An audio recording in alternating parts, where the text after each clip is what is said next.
honor to be hosting today's meeting with Mr. President. Welcome to UPS. I'd also like to give a warm welcome to Secretary Chow and Secretary Perdue and, of course, Governor Kemp and all of the state and federal legislators and delegates who are here with us today. Please give them a warm welcome.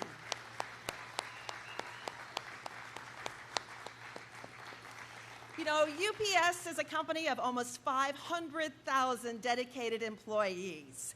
We deliver packages in more than 200 countries and territories. Our UPS automobiles, our package cars, put on nearly 4 billion miles every year. That's billion with a B. Yes, indeed. And we operate the 9th largest airline in the world. So we know just a little bit about transportation. You know, we're honored to be essential workers. Every day, our UPSers, they deliver PPE, hand sanitizers, medicines, and essential goods to Americans and people across the world. We're honored to do that. And you know, we couldn't do that if we didn't have infrastructure. In fact, our ability to serve our customers, our ability to drive economies, our ability to run an environmentally responsible company, well, it wouldn't be possible without a strong infrastructure. And that's why we're so delighted to have President Trump here today to talk to us about infrastructure. But before I bring him to the stage, I want to give a shout out to the UPSers who are doing this good work every day. So proud of you. Thank you. Thank you for all that you do. We're here to talk about infrastructure. I know President Trump has a lot of good news to share with us today. So it is my pleasure, without further ado, to introduce the President of the United States of America, Mr. Donald J. Trump. Please help me bring him over to the stage. An American, where at least I know I'm free. And I won't forget the men who died, who gave that right to me. And I gladly stand up next to you and defend her still today. 'Cause there ain't no doubt I love this land. God bless the USA. Thank you very much, everybody. Thank you. Thank you. Great honor. Please, thank you. Sit down, please. It's great to be with you. Great company and wonderful location. Quick flight. It's in and out, but we have some big things to say. Carol, I want to thank you also for doing such an incredible job at this company. I look at your numbers and I'm very jealous. A lot of people are very jealous. But I'm delighted to be back in Atlanta, Georgia. Special place. The hometown of one of the most amazing companies on earth, UPS. They never fail. The dedicated men and women of UPS are an inspiration to us all. In the face of every challenge, you always come through for your fellow citizens. Would you say that's correct? I say it's correct. Let me start by expressing my gratitude to every driver, worker, and employee who has contributed to this great success and continue to deliver for America throughout our battle against the China virus. It goes by many different names, about 21 that I can figure. We maybe will use a different one every time we hit it. But whatever it is, it was a terrible thing, and it could have been stopped, and it should have been stopped right where it started, in China. Together, we will defeat this virus and emerge stronger than ever before. We're here today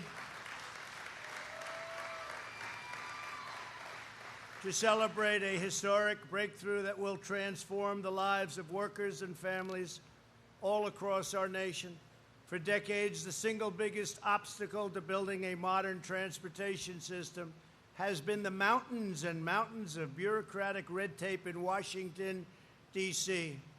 Before I took office, reviews for highways ballooned to an average of nearly 750 pages in length, and they were the good ones. They were the short ones.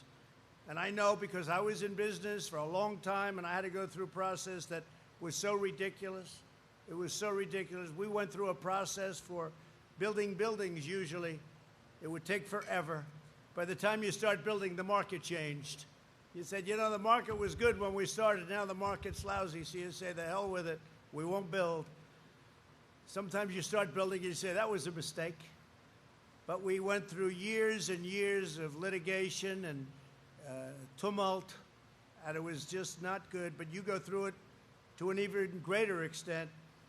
The maze-like approval process represented lobbyists that were very rich. They were making a lot of money. I remember I'd go up to Albany, New York, and I'd see my lobbyists up there.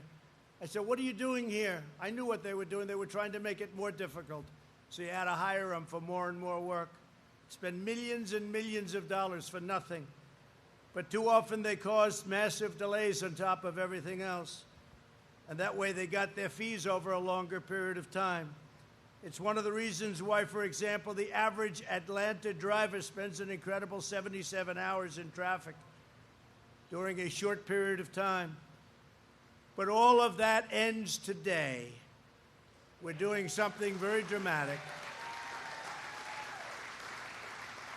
We just completed an unprecedented, and I want to say it's absolutely unprecedented, top-to-bottom overhaul, should have been done years ago, of the infrastructure approval process, this approval process that has cost trillions of dollars over the years for our country and delays like you wouldn't believe. This is a truly historic breakthrough, which means better roads, bridges, tunnels, and highways for every UPS driver and every citizen all across our land. Together, we're reclaiming America's proud heritage as a nation of builders and a nation that can get things done. Because with these horrible roadblocks that were put in front of us, you couldn't get it done. No matter how good you were, you couldn't get it done. You'd wait and wait. You'd go to the next step. You say, you can't start the next step until you finish the first. Joining us for the special occasion are Council of Environmental Quality Chairman Mary Newmeyer. Where's Mary? Mary. Thank you, Mary. Thank you. Thank you. Thank you, Mary. Good. Secretary of Transportation, a very special woman, a great woman, somebody that has done an incredible job, Elaine Chao. Elaine. And she was very much instrumental in getting this done. And when Elaine speaks, we all listen. But she was very much instrumental. Secretary of Agriculture, a man who's done a fantastic job for our farmers and ranchers, Sonny Perdue. Sonny. I learned more about farming from Sonny Perdue than all of these consultants that came in. I learned more in a half an hour from that man right there. We had a great call today with the farmers, too. Great call. They're doing very well. A lot of good things have happened, right, Sonny? A lot of things have happened. They were targeted by China. They were targeted by others. We just signed the USMCA, which is phenomenal for our country and our farmers. Got rid of one of the worst trade deals in history, NAFTA. One of the worst trade deals ever, how anybody could have signed it. But worse, how anybody could have let it run for 25 years or whatever it was. They just took advantage of us. We had 60,000 empty plants and factories in our country by the time that mess got finished. So we just signed a great deal, USMCA. It's the largest trade deal ever made, Mexico, Canada, the largest ever made. I know Sonny would like me to thank the UPS, all of the drivers and workers for all of the help in delivering nearly 30 million meals to rural children throughout the country for our Meals to You program, Meals to You. You know what that is? Meals to You. You do, right? We're also pleased to be joined by a great senator, somebody that's done a phenomenal job. And I can tell you, look, he's a friend of mine, so I'm a little prejudiced, but he's a man that's respected by everybody on both sides of the U.S. Senate. He works hard. He loves your state. And I always say, does David get the kind of recognition that he deserves? Because he is a very, very special man. David Perdue. Where's David? David, thank you. And a woman who's come in and done a great job, and she's been so supportive of me and the agenda, and a good person, a good woman, with a husband who's a terrific man, Senator Kelly Loeffler. Thank you very much. Thank you, Kelly. Great job, Kelly. And warriors, these are warriors. These people fought for us through thick and thin, through very, very unfair territory. We were treated terribly, and they came in and they turned out to be tougher than the other side by a lot. And I just want to introduce Representatives Rick Allen. Rick. Thanks, Rick. The great Buddy Carter. Buddy. An incredible spokesman, an incredible man and friend, Doug Collins. Doug, thank you, Doug. Great job, Doug. Drew Ferguson. Drew, thank you very much, Drew. Jody Heiss. Jody, thank you, Jody. Great job, Jody. And Barry Loudermilk. Barry, thank you very much. And also two people, friends of mine, they'll be there soon, in my opinion, because they have to be, because we need all the help we can get in Washington. Karen Handel. Karen, thank you very much, Karen. Thank you, Karen. And Rich McCormick. Rich, thank you. They'll be there soon, I hope. I hope. We need them. We need them. Get them in there. Thank you as well to a man who I became very good friends with, a man who was running against somebody that was unbeatable, running against a superstar. I said, oh, she's a superstar. Wow. Can you beat superstars? I don't think so. But he figured out how to beat a superstar. And I don't know, is she still a superstar, Brian? I'm not sure. I'm not sure. I don't think so. I don't know. Superstars don't lose, do they? Governor Brian Kemp.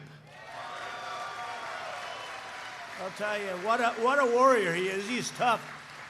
He's tough, and he's done a great job, and you've done a great job in every aspect of running this incredible state, and I've always been there for you. He was saying when we met at the plane, everything we've needed in Georgia, you've been there for, and that's right. That's right. Perhaps more important than Brian, however, right? Far more important is Georgia First Lady Marty Kemp. Thank you very much, Marty.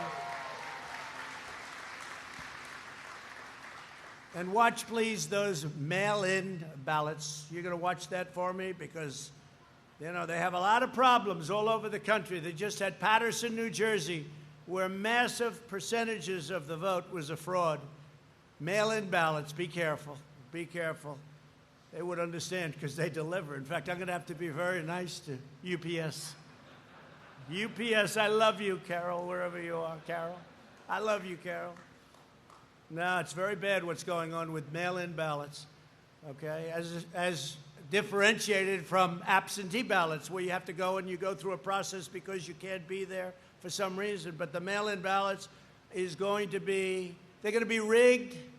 They're going to be a terrible situation, and you have to be careful in Georgia, but you have to be careful everywhere where they're doing it. You know, we went through a First World War and a Second World War, and people went to vote. Now they're saying, let's use this as a chance not to vote. And there's been tremendous corruption on mail-in ballots. So absentee ballot, great. Mail-in ballot, absolutely no good. It makes no sense. A governor sends out millions of ballots all over the place. They don't know where they're going. They're going to wherever. I have a friend who got one for his daughter, another one for his daughter, and then a second one for the first daughter. They didn't know what to do with him. I had another friend, a really wonderful guy who's lost his son 7 years ago, Robert, his son Robert, and his son was sent a mail-in ballot. He called me. He said, what do? I just got a mail-in ballot for Robert. Robert died 7 years ago. So it's a terrible situation if they decide to use it, and we'll see what happens. There's a lot of litigation, a lot of court cases right now. And it makes sense. Just think of it. Millions of ballots. In California, they're sending out millions of ballots. They don't even know who. Maybe they know too well who they're sending them to. And maybe it's the people that don't get it. Maybe it's an area of Republicans or Democrats that don't happen to get any ballots. We've had a lot of problems. Just take a look at what's gone on over the last month. And take a look at Paterson, New Jersey. Small city in New Jersey.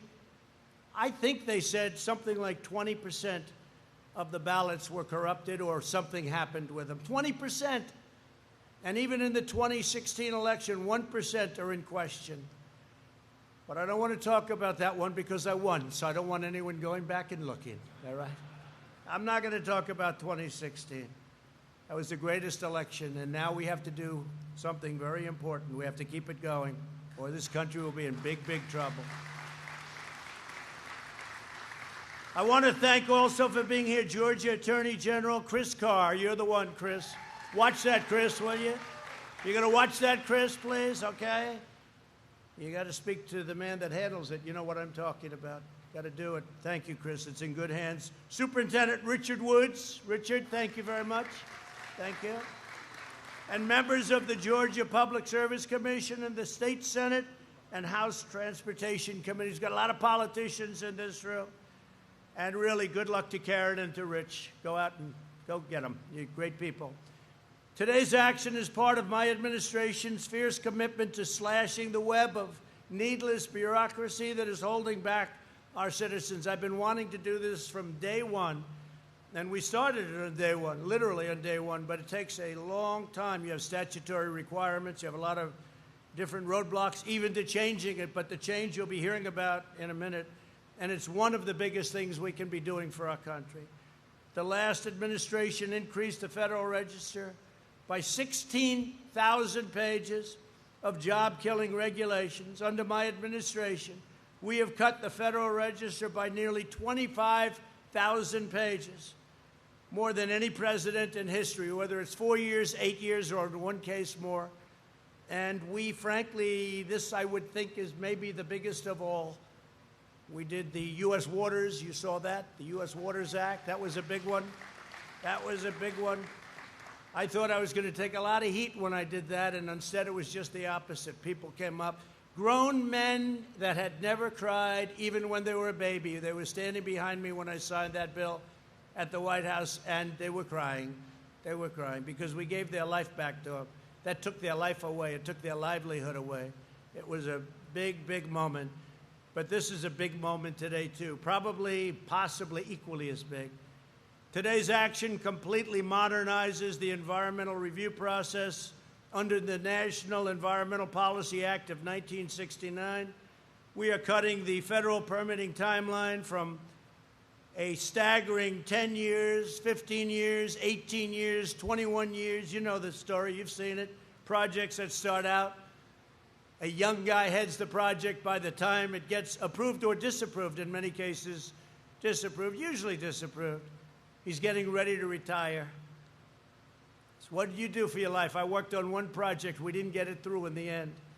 Now, we won't get certain projects through for environmental reasons. They have to be environmentally sound. But you know what? We're going to know in a year. We're going to know in a year and a half. We're not going to know in 20 years. So we're cutting the federal permitting timeline for a major project from up to 20 years or more, hard to believe, down to 2 years or less. So we have it down to about 2 years right now, Elaine, and I think 2 years or less. And our goal is 1 year. And you may get disapproved. They may vote at the end. They didn't like something environmentally or safety-wise, and I'm all for that. But you're not going to devote a lifetime to doing a project that doesn't get approved or that gets approved. And oftentimes when it gets approved, it comes in at 10, 20, 30 times the cost. There's a highway in a certain state, short road, not even a highway, I guess, more of a roadway. And they put in, it was a straight line from point to point. By the time they finished it 18 years later, it was this. It cost tens of times. It cost many, many, many times more than the original. Is a dangerous roadway because there's turns. You got to be in good shape. You got to be wide awake to make those turns. You got to see those things. You have to see the guardrails. Boom. They had a simple straight roadway, and now they build it. They took 17 years to get it approved, ended up costing many, many times what the original estimates were, and it's no good. It's not good. Under the last administration, a mere 7% of reviews for federal highways were processed within 2 years. Now, what we're doing is the 2 years won't be the exception, it'll be the rule. So what we're doing is we're going to have that coming down at a much steeper rate. This will reduce approval times for highways alone by at least 70%. But the 70% is a very unambitious number, because the number is going to be actually much lower than that. At the heart of the reforms is the one federal decision policy. It really spells it out when you hear that name, one federal decision. Before, applicants for infrastructure permits were forced to spend years and years navigating a labyrinth of federal agencies, and every single one had a power to stop a project. Anytime you went to an agency, they had a power to stop it. And it would stop the project, not only stop it, right in its tracks it would stop it. With our reforms, there will be one quick and fair decision. We're going to give every project a clear answer, yes or no.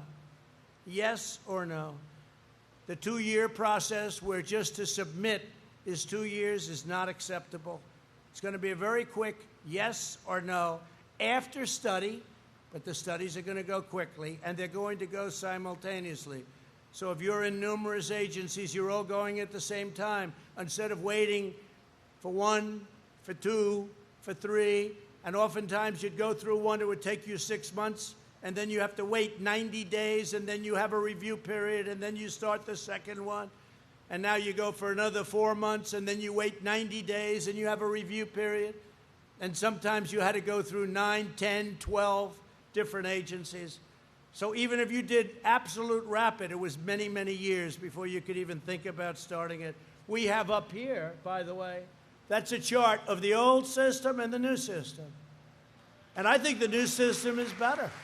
I think it's better not only in time, I think it's better in terms of the process, and I think it's better in terms of the importance from an environmental and a safety standpoint. But take a look at that. This is what you had to go through. In fact, it was much more dramatic when I first came up with this about a year ago. We took that and we rolled it out. It was so dramatic. And it just kept going and going. So the difference is that, and many of those steps you had to wait before you could even think about going to the next one, and you had to get full approvals. Any one of those colors where there was a problem or a rejection meant it was dead. And now you go through this very simple but very comprehensive solution. And it's a beautiful thing, especially if you understand construction and building and other things beyond building like I do. At the same time, we'll maintain America's gold standard environmental protections. The United States will continue to have among the very cleanest air and cleanest water on earth, which we do now. We have the cleanest that we've ever had, meaning ever, meaning I guess in the last 40 years. I assume that 200 years ago was cleaner. I can imagine it was very clean a couple of hundred years ago, Brian, right? They'll say, that's why I'm very careful with the fake news media, because if I say that, we have the cleanest water we've ever had, they said, what about 200 years ago before anybody touched the lake? When the lake was a beautiful virgin lake, nobody ever touched it. They said, yeah, they got me on that one, don't they, huh? So now I've become extremely careful. So I say probably they're talking about 35, 40 years, something like that. If it's any different from that, media, we will, look at all those people back there. Any different than that, we will report to you. We will make an amendment. We'll never make a correction, because I don't like doing that. One of the first projects accelerated by these reforms will be the planned expansion of I-75 right here in Georgia. That's in honor of your wife, in honor of Marty. Okay, that's in honor of Marty. They've been looking to do that for many years, right? But the governor's going to get it done. This expansion will add 77 new lane miles of commercial vehicles, like those driven by UPS, saving drivers countless hundreds of hours a year.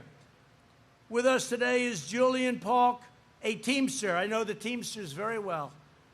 At UPS, who drives this route often. Julian, please come up and tell your story, please. Thank you.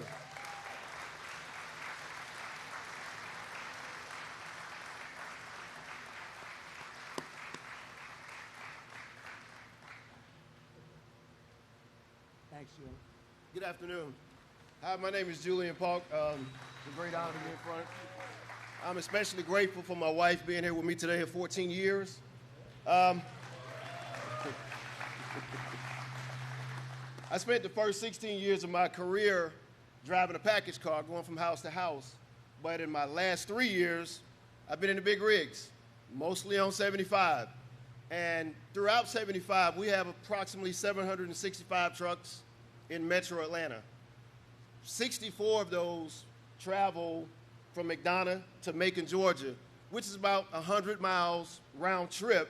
So with the congestion and all of that, it kind of makes it to where it's hard to get there and create all the time commits.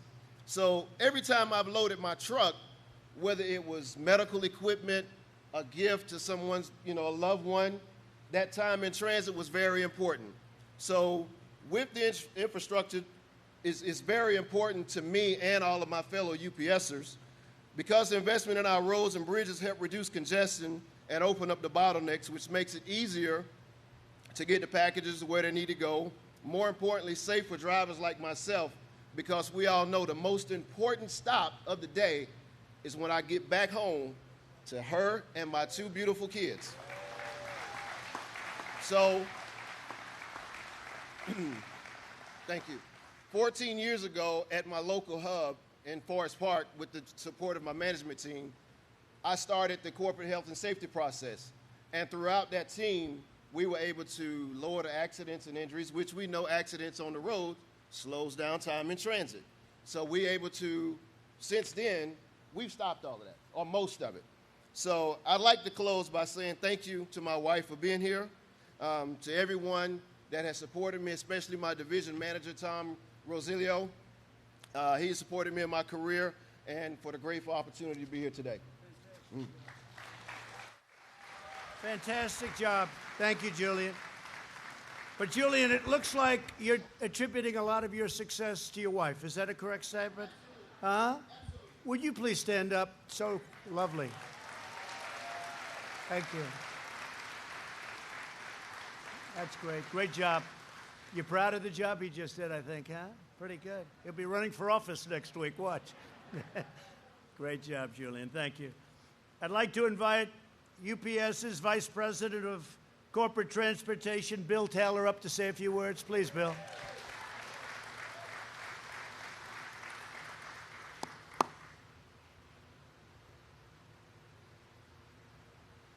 Thank you, Bill. Thank you very much. Good afternoon. No, thank you for visiting the UPS Gateway, President Trump. Thank you very much. I am so proud to be a 37-year veteran of this great company. I started my UPS career as a part-time hourly employee when I was still in school back in 1983. When I graduated from college, I went into management, and throughout my career, I've had the opportunity to work in our airline, in our freight transportation operations, and also in our package delivery operations throughout the United States. I'm now preparing to retire. When I think about UPS, all of us at UPS, and Julian's a great example, all of us at UPS worked through some very tough times through our careers, whether it's hurricanes and natural disasters, or some type of national event like 9/11 and now COVID-19. But all of us at UPS also look at that as a great opportunity to serve this great country and help bring the country through and remedy those tough situations. You look at Project Airbridge under the Trump administration and working directly with FEMA, another great example. From a UPS standpoint, we are all tremendously proud to help deliver life-saving supplies wherever and whenever they are needed. From an infrastructure standpoint, I know firsthand that improvements in our infrastructure will be a tremendous benefit to not only our customers, but also the communities that we serve. But when I think about UPS, I know how strong our technology is. I know how strong our flexible, multimodal transportation network is. And I know all UPSers are dedicated to making a difference and helping bring America forward. So as I think about ending my career, I am very grateful to retire with a strong pension plan. I hope the same for all essential workers who have a pension plan currently hung up, that they can enjoy the same when their work is over. So thank you, UPS, for a wonderful career and the great opportunity to work with so many wonderful people through the years to help make a difference. Thank you.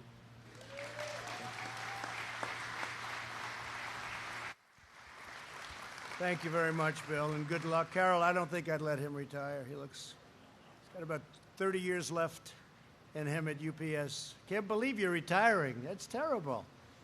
Do you want to retire, or do you want to stay? Because renew you for 25 more years. You've got it. You've done a fantastic job. Thank you very much. Thank you, Bill. Really great job. Here, as well as the Commissioner of Georgia Department of Transportation, Russell McMurray. Russell, please come up and say a few words. Thank you.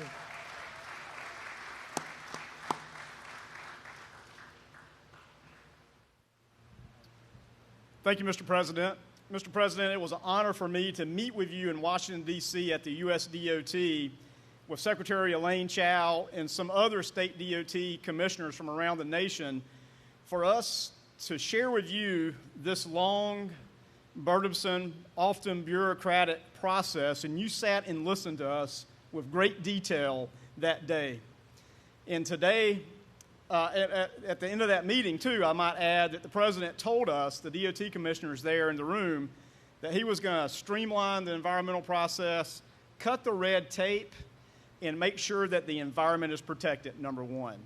So today is a full circle day for me, Mr. President, that here we are today with the President and the Trump administration rolling out yet another, not the first, but another environmental process improvement that will make life much easier for people like us at the Departments of Transportation across the nation to deliver infrastructure projects like the I-75 commercial vehicle lanes to move that freight out of Savannah to Atlanta and beyond while providing a safe corridor for the many families that travel on I-75. Now, I certainly want to acknowledge someone else that is laser focused on streamlining government and cutting red tape, and that's our Governor, Brian Kemp. Governor, I appreciate your focus to transportation and infrastructure. It certainly makes my life a lot easier, so thank you. Now, finally, I'd just like to recognize somebody else, and the President acknowledged her earlier, but the leadership exemplified by Secretary Elaine Chao at the U.S. DOT is exceptional. We have never experienced the kind of cooperation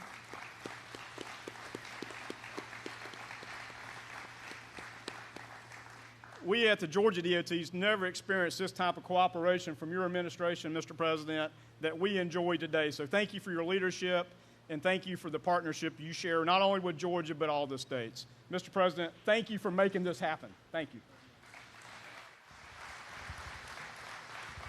And Russell said that so well because there have been many steps that we've made over the course of the last 3 years that allowed us to get to this big, giant step. This is a big deal. And this is front page all over this country. And frankly, nobody realizes what it means other than the people that are in this room and others that do what you do. But the fact is, this is something that nobody thought was possible. But it was all those little steps, Russell, that allowed us to get to this step bureaucratically and in every other way. So thank you very much. And you've done a great job. Appreciate it. We're also joined by Janelle King, a small business owner here in Atlanta. Janelle, please come up and say a few words, please.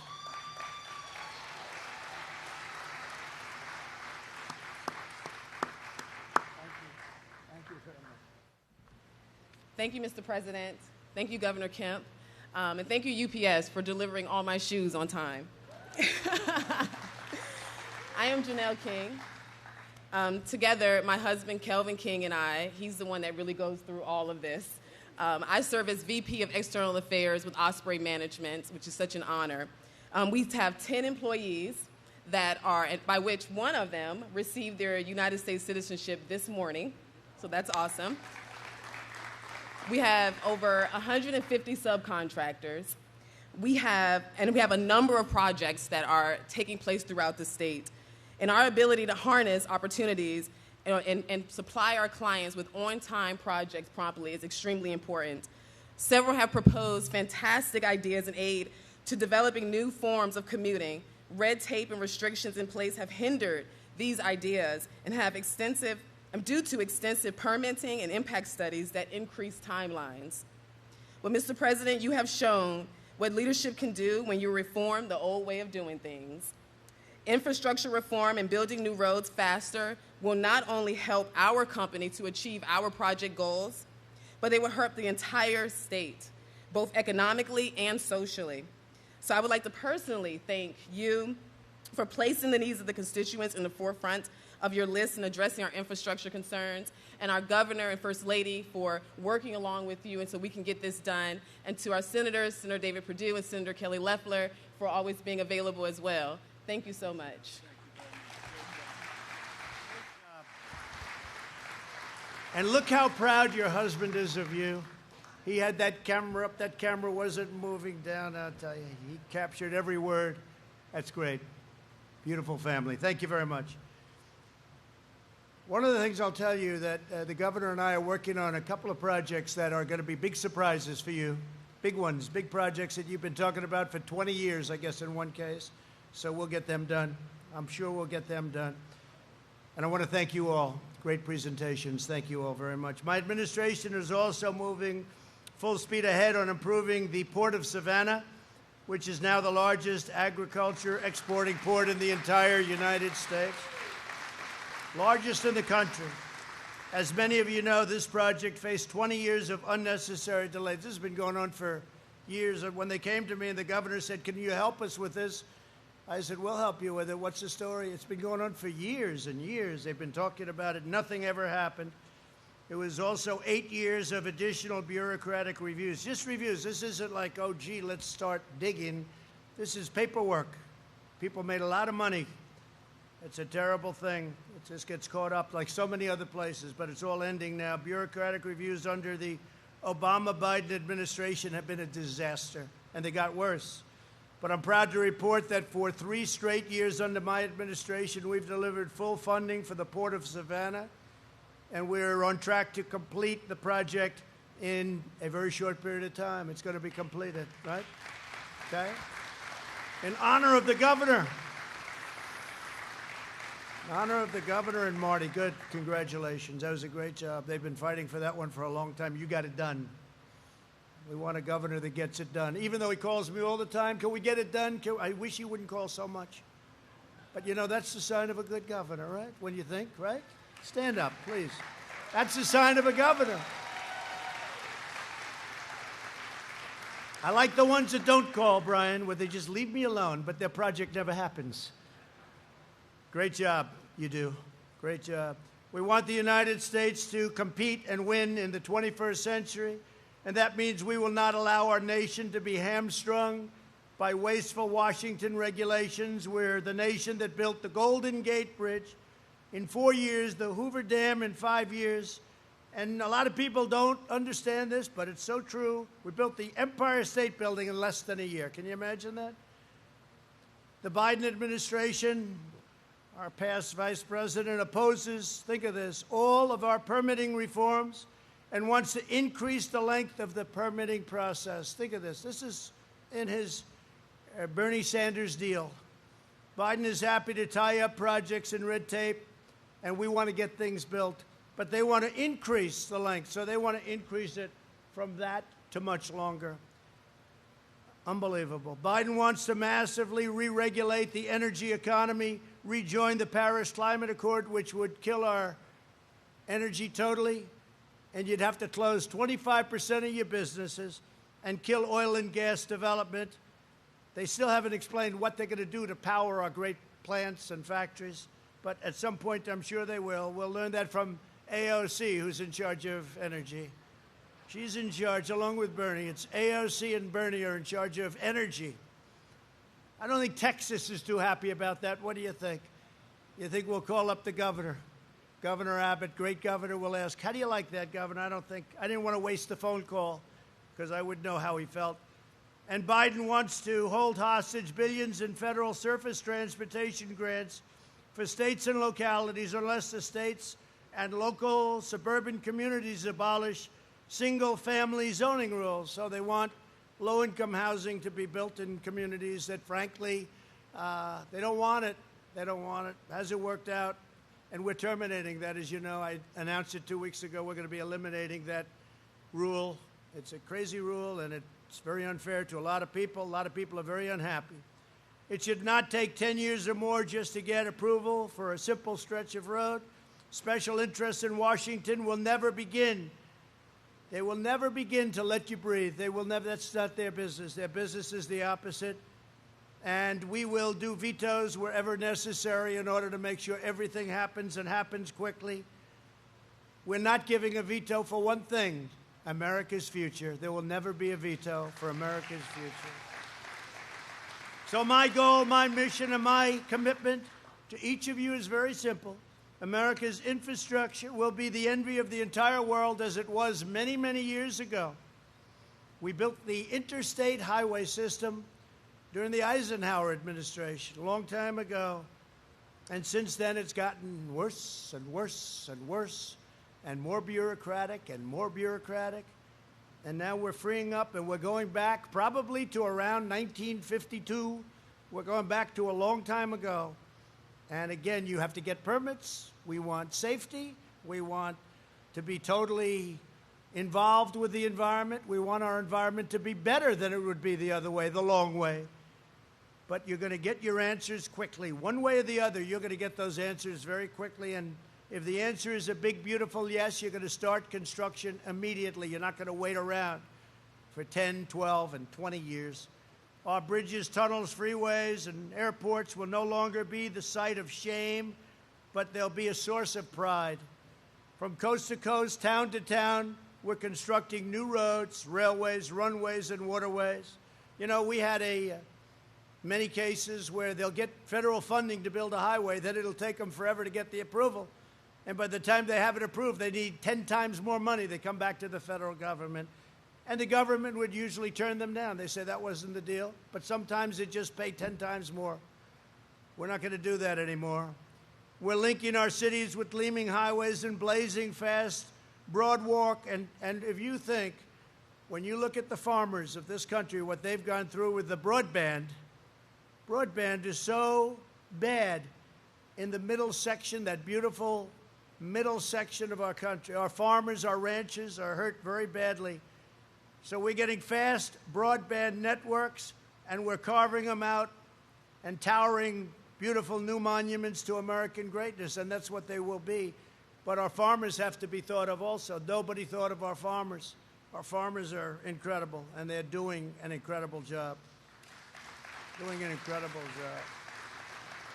So for the farmers out there, broadband, here we come, broadband. They've been trying to get it for a long time, many years. Together, we're building our incredible future with American hands, American heart, and American steel.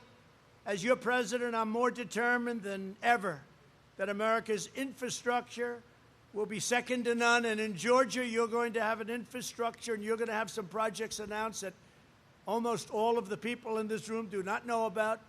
Most people have given up on them, Brian. I think they've given up. They gave up with the rest of them. But we have some things planned in Georgia that'll be really incredible, and everybody's going to want it. Both Democrat, by the way, and Republican. The problem is nobody was able to get it done. We get it done. One thing I know how to get things done, because under this administration,